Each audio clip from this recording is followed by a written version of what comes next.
Well, welcome everybody and good afternoon. We want to welcome you to the RTI webinar on increasing participation of historically underrepresented students in STEM fields. As Cameron said, my name is Jennifer Ozawa. I'm a senior economist for innovation and economic development at RTI, and I'm delighted to serve as the moderator for our distinguished presenters and panelists today. My work focuses on the role of STEM workforce as well as other factors in driving economic growth and competitiveness, which is why this topic is near and dear to my heart. Next slide, please.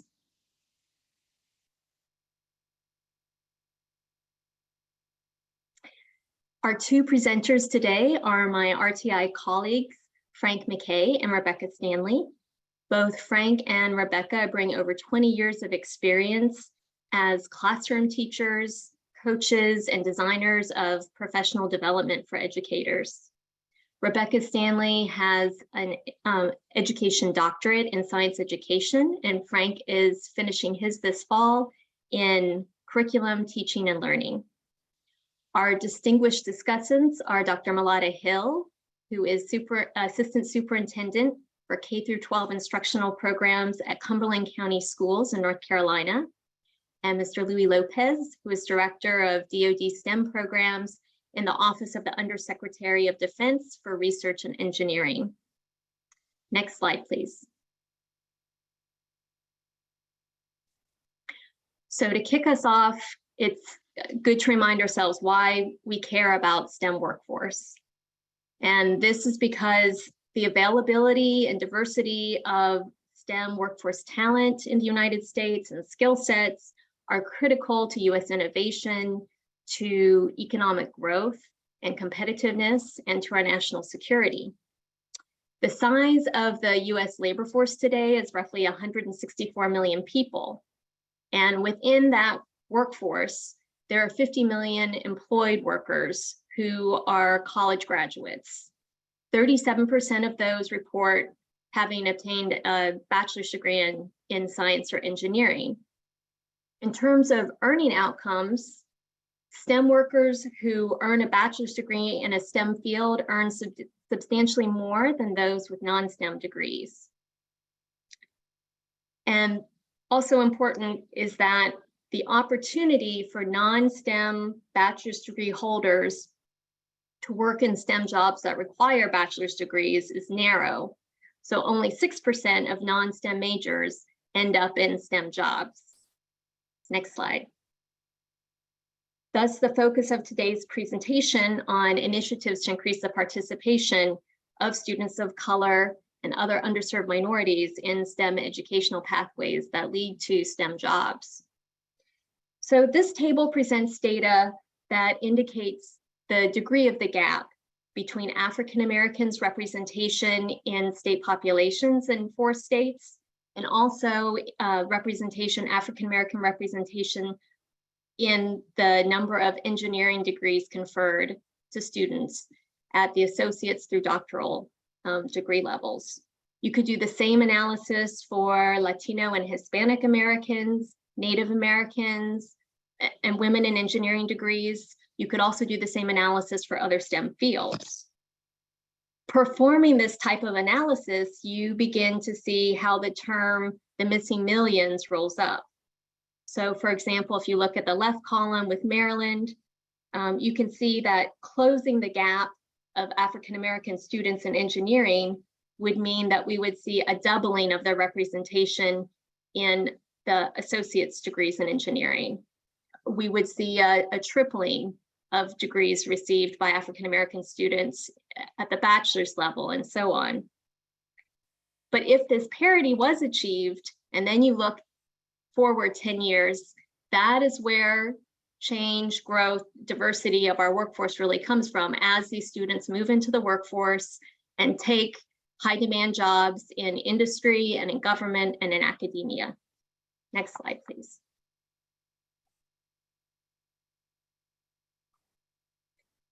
So today we are very pleased to present to you 2 large-scale efforts for achieving racial and gender parity in STEM fields. And following the 2 presentations, we will have some questions and observations from our discussants. And as Cameron mentioned, please, if you have questions during either the presentations as well as the discussant period, please put them in the chat and we would be very pleased to answer those. So I will turn it over to my colleague, Frank. Thank you. Great. Thanks so much, Jennifer, and great to be with you all today. I see a number of our project partners are attending today, and so great to see a number of you. I'm going to talk about the Starwood STEM program in just a minute, but before I do that, I want to mention a few points about DoD STEM, which funds both of the STEM initiatives we're highlighting today. DoD STEM is an agency-wide effort to provide STEM opportunities for students and educators of all ages and from all backgrounds, with the goal of bringing the next group of STEM professionals into the DoD community while also strengthening the nation's overall STEM ecosystem. The DoD STEM office serves three key functions, as you can see on this slide. First, actually, if you could go to the next slide, please.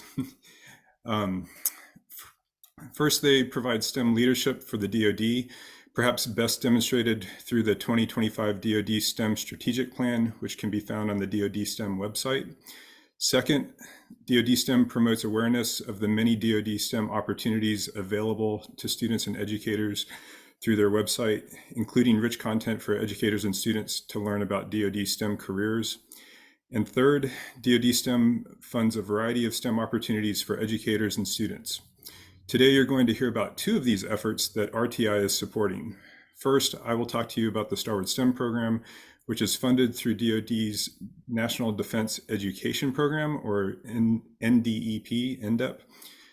Then my colleague, Dr. Rebecca Stanley, will present about one of DoD STEM's larger efforts, the National Defense STEM Education Consortium, or DSEC, which is supporting STEM education through a consortium of partners across the nation.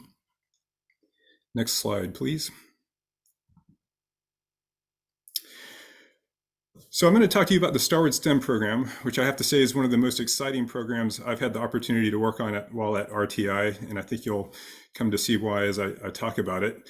So just to provide some context, this program is funded by a 3-year DoD STEM NDEP award, which is focused on increasing K-12 student interest in STEM and STEM careers in Cumberland County schools here in North Carolina. If you're not familiar with Cumberland County, North Carolina, you are probably familiar with Fort Bragg, which is the largest Army base in the country, which is located in eastern North Carolina.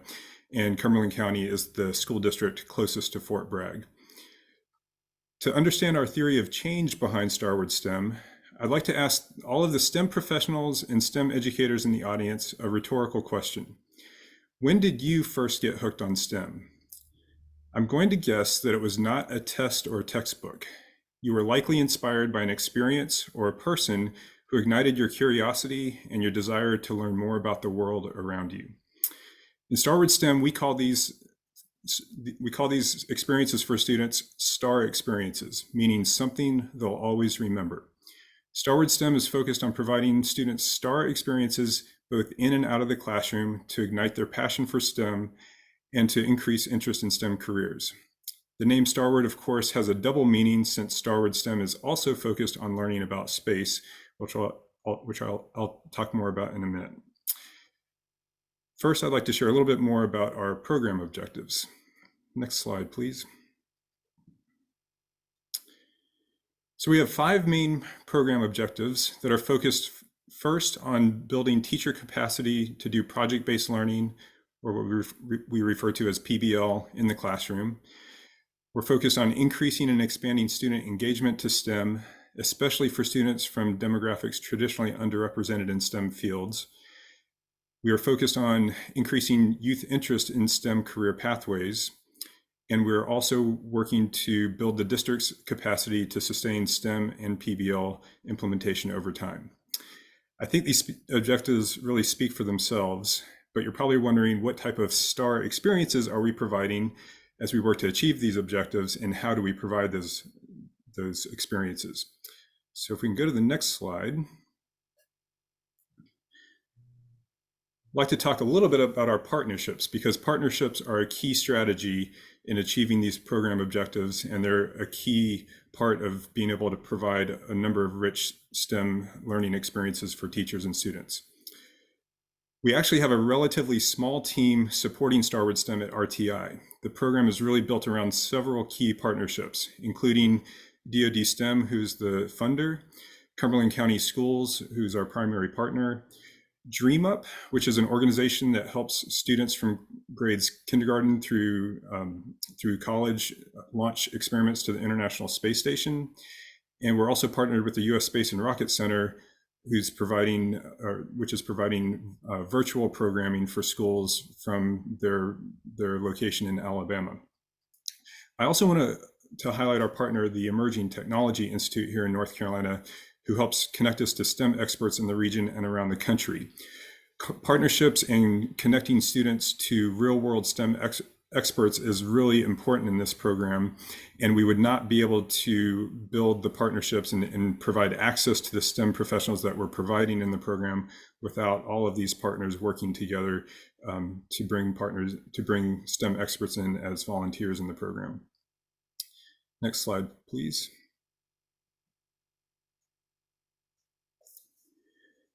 So some of the activities that we're engaging in focus on teachers, some focus on principals, and some focus on students.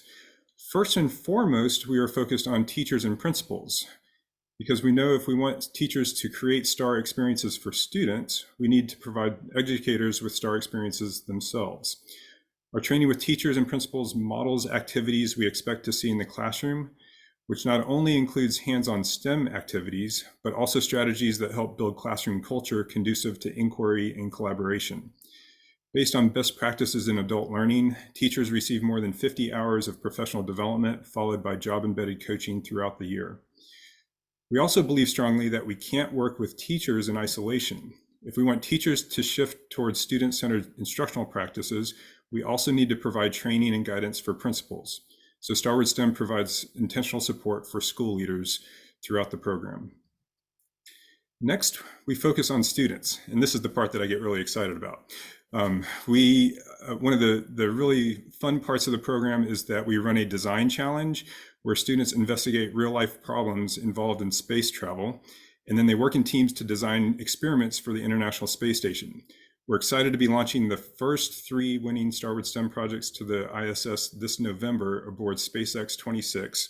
And yes, we have been watching the Artemis launch closely, thinking about what it's going to be like to travel to Florida with 50 Starwood STEM students, educators, and families for them to present their work at the Kennedy Space Center. And fingers crossed we won't experience delays while we're there. One additional important Starwood STEM activity is providing opportunities for students to engage with STEM experts in and out of the classroom. The program has recruited close to 100 industry experts to engage with students and teachers as project mentors, guest speakers, design challenge judges, and even and event exhibitors. Next slide, please.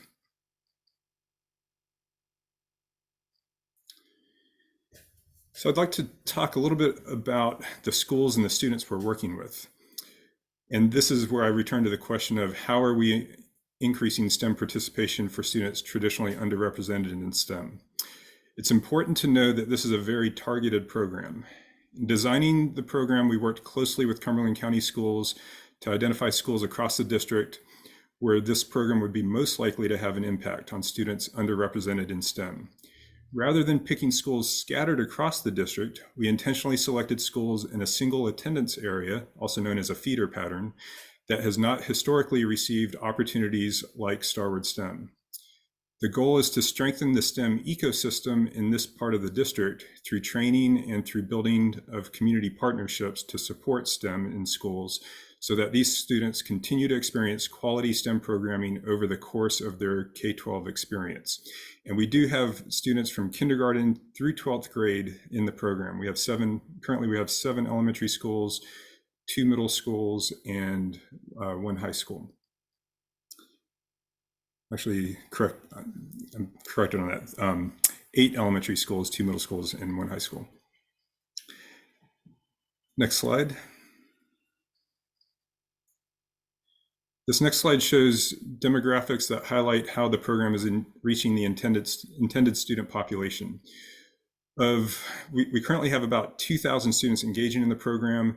The younger students do not complete program surveys, so these these graphs show the demographics of students who have completed program evaluation surveys. 83% are students of color. And this is not included on the slide, but approximately 73% of students qualify for free and reduced lunch. We're continuing to update those statistics from year to year, but that's the demographic from when we started the program. One important note about how we're working, or any work to increase interest in STEM careers, is that we know for students in these demographics to become interested and really pursue careers in STEM, it's really important for them to engage with STEM experts who reflect their own demographics. We often say if they're going to be it, they need to see it. And this means we are continuing to work hard to recruit a diverse pool of experts to engage with students throughout the program. And next slide, please. The final component of Starward STEM I'll comment on is program evaluation. We have 5 areas of focus for our evaluation activities, and these are closely aligned with the 5 program objectives I mentioned earlier. At the moment, we've just wrapped up our first full year of data collection, so we don't have results of our student survey data analysis yet. However, I can share a few preliminary findings.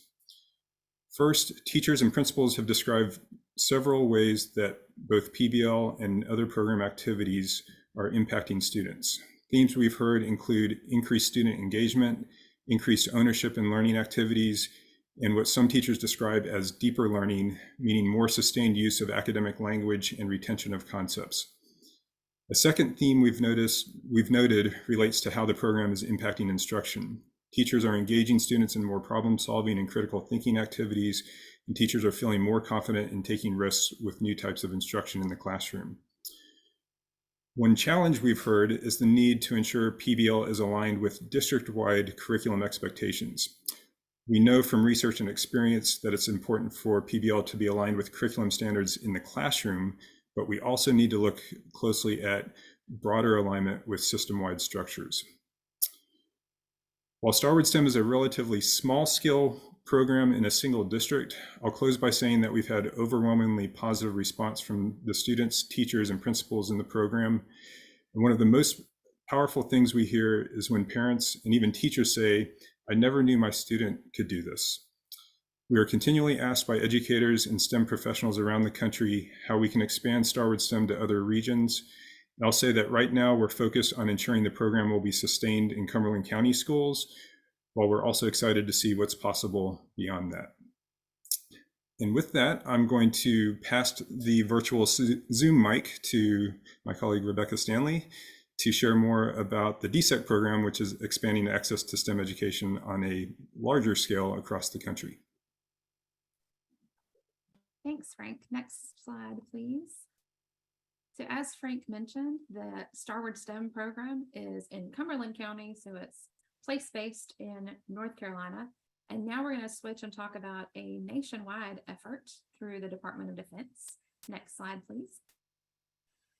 The Defense STEM Education Consortium, which we lovingly call DSEC, is a partnership between academia, industry, nonprofit organizations, and government that aims to broaden STEM literacy and develop a diverse and talented STEM pipeline. The consortium started its work in March of 2019, and we've spent a lot of time together focusing on partnerships and what that means for this group. How can we learn from each other and get better at serving students and educators by working together? If you look at the tiles here on the slide, you may notice that some of these member organizations are competitors. They compete for students, for funding, for teachers to participate in programming. But in this consortium, we are partners. So we share data, knowledge, and lessons learned. And we're working together as a consortium, as a unit, to create pathways of STEM engagement. Next slide. We recognize that there are multiple entry points into STEM, so we partner with organizations working all along the K-16 continuum and in multiple content areas and learning spaces. Some partners work in formal settings in schools and classrooms, while others work in informal settings. Some provide supports within the school day, while others provide supports that are extracurricular or occurring during the summer. We want to make sure that there are multiple touch points and multiple ways to get into a STEM pipeline and to become interested in STEM. Next slide. Consortium members are working together on our shared vision called the DSEC Fundamentals. We work to engage students and educators in meaningful STEM experiences, which we worked together as a consortium to define what we mean by meaningful STEM experiences. We serve students who are military connected and underrepresented in STEM, and we connect to the DoD STEM workforce. When we talk about underrepresentation in STEM, there are many categories that we consider. One of those categories that is unique to this work is military connected students. You don't often see them mentioned in underrepresented or in target student populations. This population is of interest to the Department of Defense, and military connected students have unique needs that we need to consider so that we can support them into STEM careers and pipelines. We're also interested in connecting to the DoD STEM workforce because the Department of Defense is one of the largest employers of STEM professionals. And so having a high quality talent pipeline is important to the Department of Defense. In addition, a lot of those careers are in civilian roles. You don't have to be enlisted in the military to serve at the DoD and to serve your country. Next slide, please. Our program years, which we call option years, run September through August. So what you're seeing here is last year's data, so 2020 and 2021. And last year we served over 100,000 students. You can see the breakdown there of their kind of grade bands. The bulk of our students are in middle school and high school. We also served over 2,000 teachers and 1,700 other participants. The bulk of those were school counselors because they play such a critical role in getting kids access to high quality STEM courses. Next slide. This slide shows our student demographic data breakdowns. Our gender split over the course of option year one was roughly even, 48% identified as female. Our race ethnicity breakdowns, so African Americans represent roughly 12.5% of the American population. Our students served nationwide were roughly 13% African American. The Hispanic population of the US is about 18.7%, and we served about 19% Hispanic or Latinx students. We continue to think about and support partners in how to serve underrepresented students. And we also continue to think through how to collect student demographic information in more inclusive ways. And we recognize that we're not there yet. We still have work to do to better engage underrepresented populations. Next slide. We also collect data on our impact. In particular, how participating in our programs leads to awareness of and interest in STEM. So what you're seeing on this slide is from our student evaluation and how our programs have impacted students' overall STEM interest due to participating in our program or programs, plural. And that was about a 5.5, so it's on the way to being very much of an impact. And our survey items are written in student-friendly language. We've increased the average awareness of STEM jobs and careers. We've increased interest in STEM jobs and careers. A little bit of increase in interest in DoD STEM specific careers. So again, we recognize that we have work to do and are continuing to improve our messaging around DoD STEM careers. Next slide, please. So the consortium has only been around for a few years. But several of our partners have been in this work for much longer, and some of them have been collecting longitudinal data to measure their impact. For example, our consortium partner NIMSI, the National Math Science Initiative, when comparing participants in their college readiness program to the national average, the NIMSI students earned a higher proportion of STEM degrees. These results hold regardless of race, ethnicity, gender, military connectedness, and free and reduced lunch status. Notably, African American and Latinx students in this program are about twice as likely to earn a STEM degree as the national average for African American and Latinx populations. Next slide. Another partner, FIRST, found that after 7 years, female students who participated in FIRST reported the greatest impacts in 5 specific STEM-related areas compared to all other study participants. And these differences persist through the participants' 4th year of college, which is important considering the lower number of females in engineering type degree programs. Next slide. Finally, this past year, we piloted a new set of partnerships, the HBCU MI Pathways Network. In this network, 2 pairs of institutions, a 2-year institution and an HBCU university, 1 pair in Ohio, 1 pair in Maryland, came together to design partnerships to strengthen the pathway into STEM careers. We're analyzing data now, and we'll be reporting on our learnings in the coming months, but we're excited to be in this work and providing pathways for students.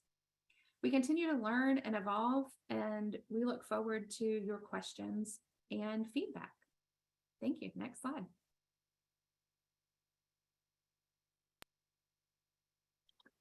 Thank you very much, Frank and Rebecca.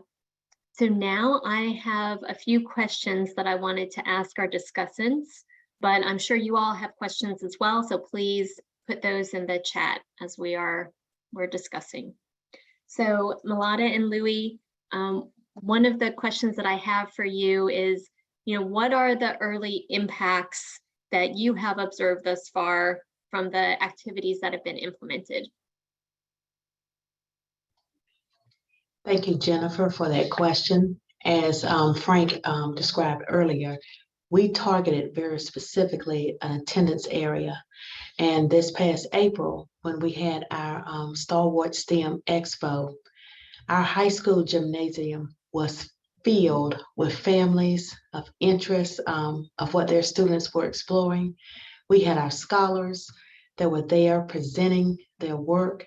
And we had an extra treat of a retired NASA astronaut to be there as our guest speaker to really and truly let them know that this is a possibility and a reality.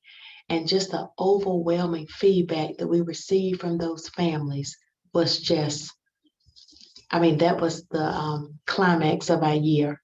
And to know that now we've had our leaders to go on visits to see project-based learning already implemented in 2 area LEAs, and to know that this is a possibility and this works, it has just ignited a spark and an interest of trying to get our children engaged, and exposed, and it has just really and truly been so impactful. Our official test results from last year are going to be released on September the 1st. And the preliminary data for those schools that have been involved in this particular project, I don't want to give it away too soon, but it is an overwhelming stride in the positive direction. And I know that Stalwart STEM has a very huge impact in that increase. That is great to hear. Thank you. Louie, how about you? Hey, thanks, Jennifer, for that question, and thank you again for the opportunity to be part of this panel and this discussion today. First, I want to paint a broader picture of DoD STEM and how it relates to the question that you just posed. across our portfolio of programs that are executed by our components. So this includes like the Army Educational Outreach Program and the portfolio of STEM programs, the Navy and Marine Corps, Air Force, and now Space Force, as well as our defense agencies. We are all vested collectively in developing the future of STEM talent, and that starts at the K through 12. And it also starts in how we can reach those who are underserved and underrepresented to not just diversify our participation in STEM education and workforce development activities, but ultimately, in the long term, we want it to impact who comes into our workforce and who works on defense-related missions, not just at DoD, but also within the defense industrial base. So the STAR Award program and of course DSEC are two of those programs that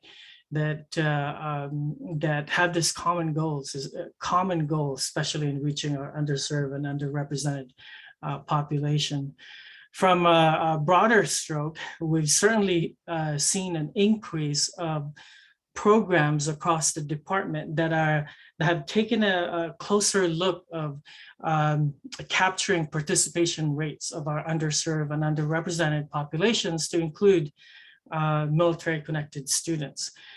We're not at our ideal state yet. We're still working towards that.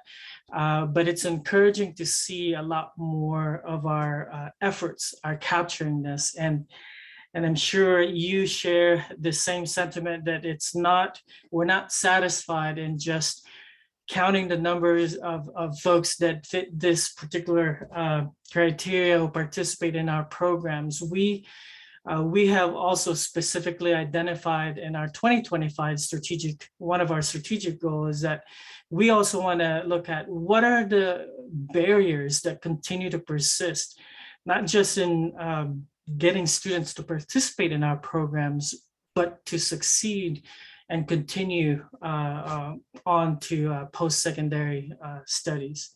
I got to tell you, I was one of the best parts of my job is to be able to visit program sites, and I had the opportunity to see the culminating event at Cumberland County Public Schools earlier this year, and it was great to engage with students. Well, first of all, I was really taken aback of how engaged the community was. From leadership of the schools, from I believe the city mayor was there. Of course, we had a NASA astronaut, the teachers, volunteers. It was just great to see a committed community to really looking at how we can provide these opportunities to the students who normally wouldn't have. When I engage with the students, I asked them, hey, have you participated in any STEM programs before this? And the majority of the response that I got was, no, they haven't. So it was great to see the excitement. You can see it in their eyes. And so it was just, I know it was just the first year that I engaged in the local presence, but I came away encouraged with the progress of the effort. Certainly from a DSEC perspective, and I know Rebecca has already touched up on this, one of the things that I do want to add, some of the longitudinal data that Rebecca have referred to with FIRST and NIMSY, before DSEC was formed in 2019, we also funded FIRST and NIMSY efforts, now going over just slightly past a decade. And we're also encouraged with some of their longitudinal effort, especially looking at how underrepresented students have benefited from that meaningful STEM experience. Thank you, Louis. So the federal STEM education plan has outlined very specific goals, one of which is increasing diversity, equity, and inclusion in STEM. And I was wondering if both of you could comment on how Starboard STEM and DSEC support these strategic goals. Yes, of course, Jennifer. As I mentioned earlier, we targeted as a district the Douglasburg attendance area. And this selection was based upon their diverse student population that is present in that feeder school pattern. The Douglasburg attendance area also is one of our attendance areas that has the most socioeconomically challenged areas. The students in this attendance area have been given the opportunity to interact with STEM industry professionals that are also culturally and ethnically diverse. This has made a lasting impression on our students as they can identify and see themselves in these STEM roles for their future. And finally, the students were able to meet, as I said earlier, and listen to that keynote speaker. And I forgot to mention his name on the first question, astronaut Tony Antonelli.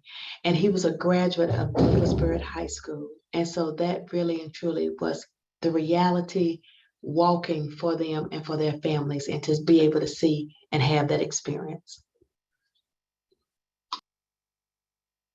Thank you. Louis, do you want to comment on that question? Sure, and I believe this one is probably a easier response for me, and probably short. As Frank had alluded to earlier, our DoD STEM strategic goals under our 2025 strategic plan is really aligned to the federal STEM education strategic plan. And for us, how we make that a priority in our efforts to reach underserved and underrepresented populations, and really get at the diversity, equity, inclusion, and access issues, is that we make it part of our program requirement.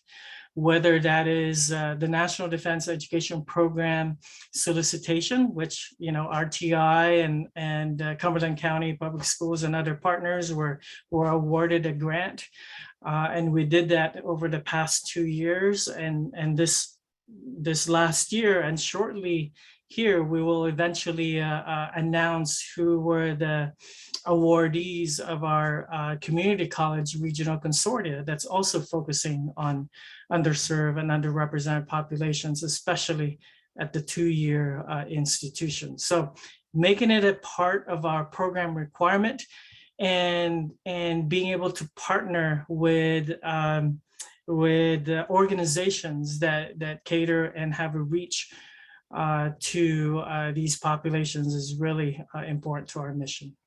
Okay, thank you. So I am seeing some questions begin to appear in the Q&A box and also in the chat. So one of the questions is from Angela Quick at RTI. She asks, what is next for DoD STEM and Cumberland County schools regarding K through 20+ STEM programming in the future? Angela, that is a question that Frank and I are tossing around right now, because what we have seen is what's going to be the sustainability. With COVID and the pandemic, we've had many avenues of funding through ESSER. And so now we're trying to look at the resources that we have available, develop some external partnerships, and really try to have a strategic protocol and procedure, and trying to sustain what it is that we have already experienced in these first 3 years of the RTI Star Wars STEM grant.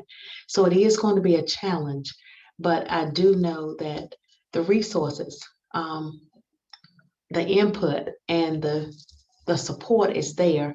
We just have to be very strategic on sustaining this for our scholars as we move forward.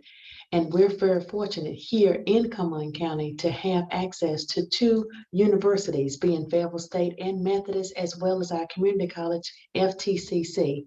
So therefore, we're just real delighted that we're in this seat, but we've got to be very strategic in trying to move forward to sustain this partnership and to have these resources available through our pre-K-12 as well as beyond.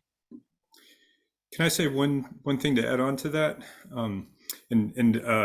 These are exciting conversations, I'll say, because there's so much enthusiasm for the program locally. So as Milada and I are planning, and with her team thinking through the strategic plan for the next steps, there's a lot of support. And I'll say that the program has really gotten the attention of the local Regional Economic Development Council, and they are, if we don't get our plan together, they are going to be very upset with us, because they're enthusiastic about supporting it. They're ready to help build some partnerships, and so that people ask me what is it about this program that's really a game changer, and I think it's really two things. It's one, having a big idea that is exciting for kids and the partners to support that, and then number two is tying it back to core instruction. And so that's building the core instruction over time. And so there are many ways that we're doing that, but the Regional Economic Development Council is saying, as we're trying to attract jobs to this area, as we're trying to show people that shine a light on this region, we need more programs like Starward STEM to make this happen. All right. Louis, did you have something to add on? Just a quick add-on. I'm sure Frank and Milada are already looking at this, but there are other, of course, resources within the federal government. Considering that your topic is space, I'm sure it's also probably piquing interest from folks at NASA. Of course, some of you may be tracking the recent bill that was just enacted that includes some language about STEM education and workforce development, which is the CHIPS Act. That also talks about a regional ecosystem, and certainly Frank and Milada, you've certainly laid the foundation of a collaborative regional ecosystem there at Cumberland County. So just want to add that on. Thank you. So I see a question from Sean Black, but I want to just, because it's related to builds on this topic, I'm going to ask Cindy's first, if you don't mind. So Cindy Acha Mendez asks, it would be interesting to see the extent to which the STAR effect, something these kids will always remember, persists and impacts students' academic performance and course selections. They are minor, so it's a challenge, but curious if any follow-up studies could be done to observe long-term impacts. And I know both of you are interested in tracking longitudinal impacts. I'll let you comment. So again, Sydney, we're looking at the data right now and trying to track where it is. But if I may say, the professional development of how we're building the capacity of our teachers, that has been the greatest, one of the highlights of this whole partnership with RTI, because the teacher is at the forefront and they're going to guide those students through their standards. But just to know that we have had such energy, and Frank, if I may add as well, not only have we had interest with the Douglas Byrd attendance area, but it has caught a buzz, and we've had other schools who want to join and implement and have their teachers trained as well. So it is working, but again, we are very conscious of making sure that the longitudinal study and making sure our data is supporting and having all of those key places. But just to know that we're having teachers who are adding to their tool belt of instruction has just been phenomenal throughout this whole entire journey. And I'll just add a note on that.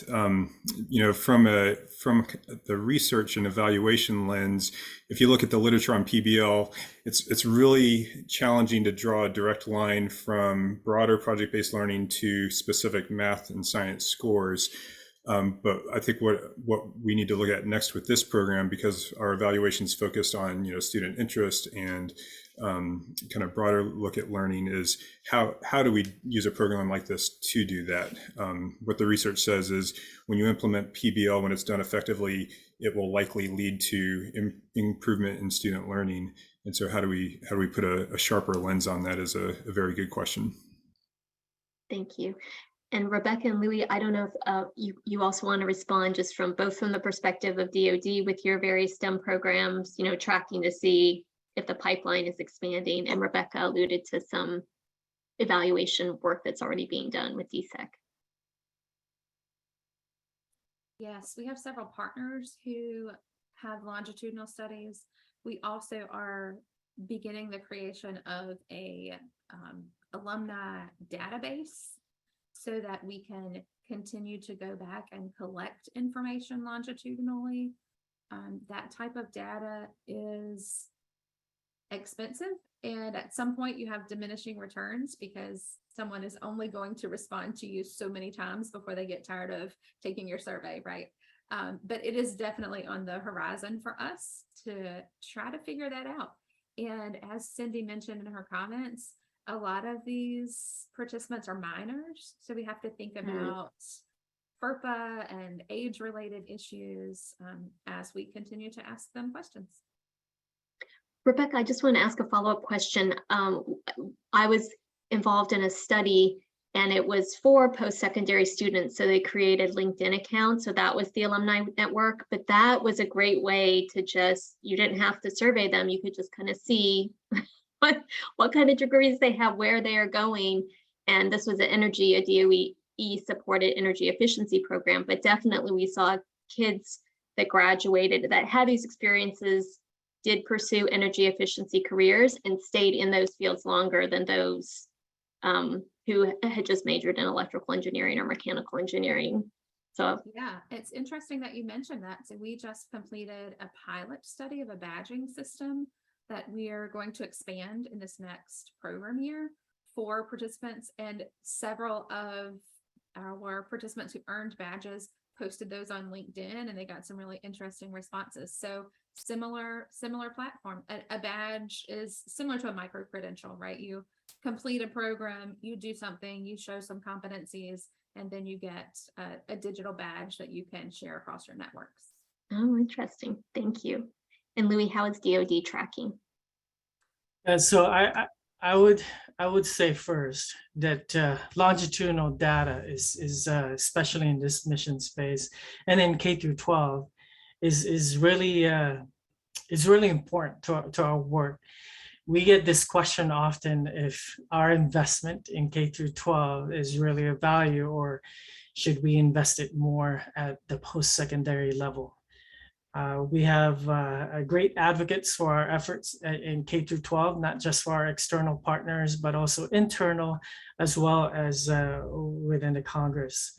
Having said that, hindsight is always 20/20, and some of our programs have been around for years across the department. Some programs are now going into their 60th year, or some programs are going into their 30th year, but we just we're just making waves right now in really transforming the culture and developing this culture of evaluation. And it's encouraging to see that a lot more of our components and their programs are looking more at the longitudinal impact and how it aligns to our DoD STEM logic model. As opposed to just looking at just the numbers of students that we reach annually and so on. So there's a qualitative, quantitative, as well as the longitudinal impact of our programs. It's really important to our effort, and I think what DSEC is doing, and eventually what hopefully with the continued effort of Star Award, even beyond the in-depth grant, will continue to do.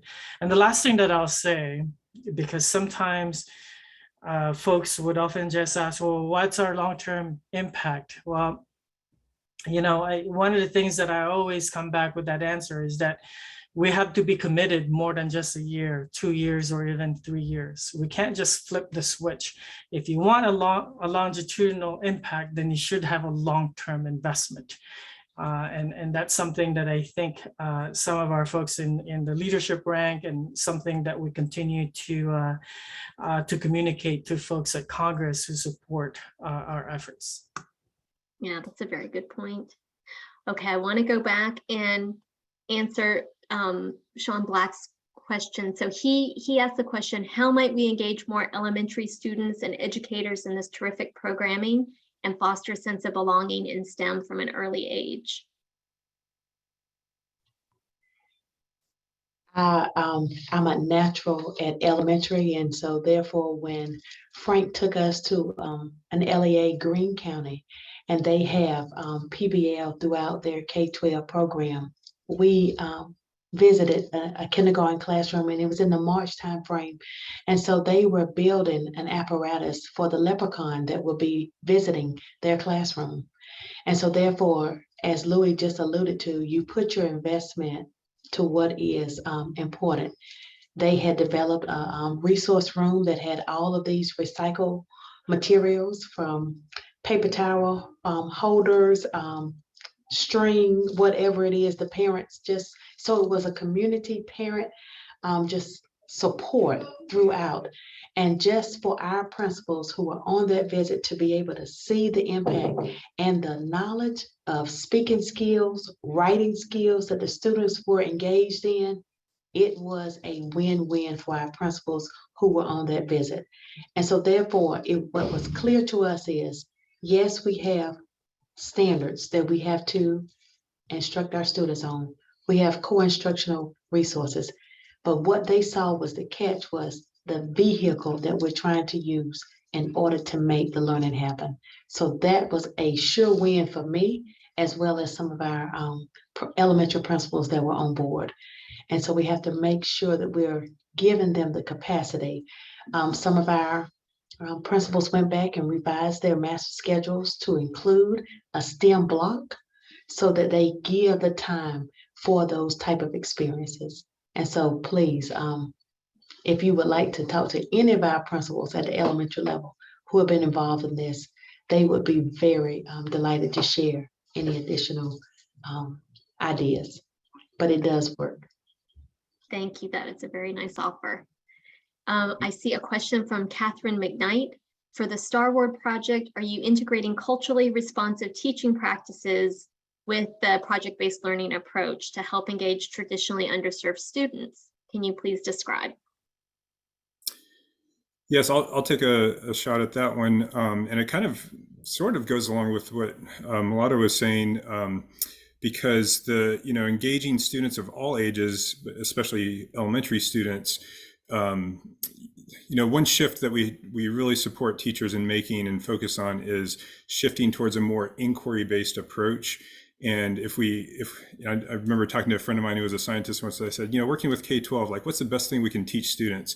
He's like, teach them to ask good questions. And elementary kids are just good at that. And we need to foster it. We need to realize that that's what drives STEM. That's what drives PBL, is inquiry.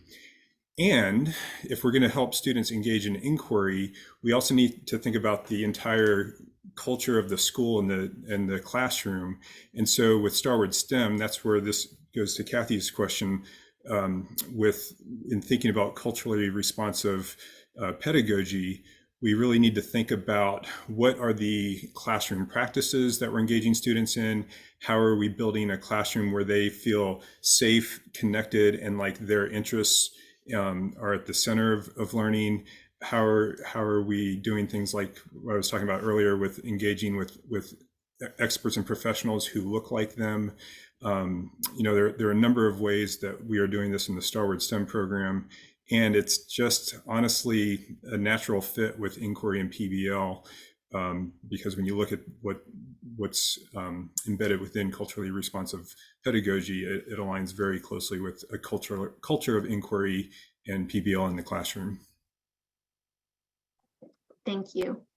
So there's one more comment. Oh, actually, one more new question. And I wanted to ask your opinion and get your perspective on this. So the scheduling of these experiential activities for students during the class day, during the school day, and for teachers, seem like a common theme and very important. And then how do you distinguish between the balance between also providing after school activities versus in classroom activities? And each of our building sites, they do have the autonomy based upon their needs and based upon their resources. But what Frank and I have tried to establish is, as well as our grants coordinator, Sabrina Steigerman, who has helped us out tremendously in this effort, we're here to just help guide them through their planning. And so therefore, each building is unique of what they are trying to offer and to address, and then what their families will be willing to support.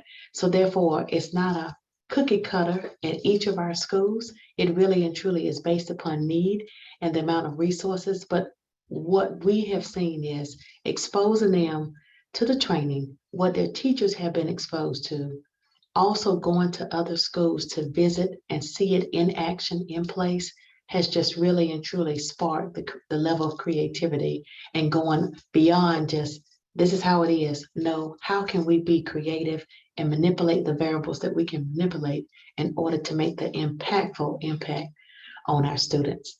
And so I just can't say all right here in this form. I'm looking at my time and I want to be conscious of my time, but it has just been a rewarding experience. Thank you, Milada. Rebecca, I don't know if you have any comments based on the DSEC experience, if people are doing after school activities as well as in school. Sure. Because we recognize that there are multiple ways to get excited about STEM, we work with partners in all of those spaces. So some of our DSEC programs work after school, they work in the summertime, they work in elementary, summer middle, summer high school. We also recognize that strong, high quality math and science education across the board is important. And so that's why we also partner with organizations that work with teachers to help them figure out, what does strong math and science look like, and how can I do it in my school, and how can I provide access to students and remove barriers to access for those particularly higher level math and science courses. Think AP courses or IB courses. If kids don't have access to those, they can't get in and take them and be excited about them. So we work with partners who address all of those issues. Thank you, Rebecca. Well, we are at our time, and I would like to thank our discussants and also my colleagues who presented, and all of you for attending. We really appreciate your interest in this subject and the contributions you've made throughout this webinar, and we look forward to a future one. Cameron, I don't know if a recording will be available later or slides, but I don't know if you want to address that in case people have questions.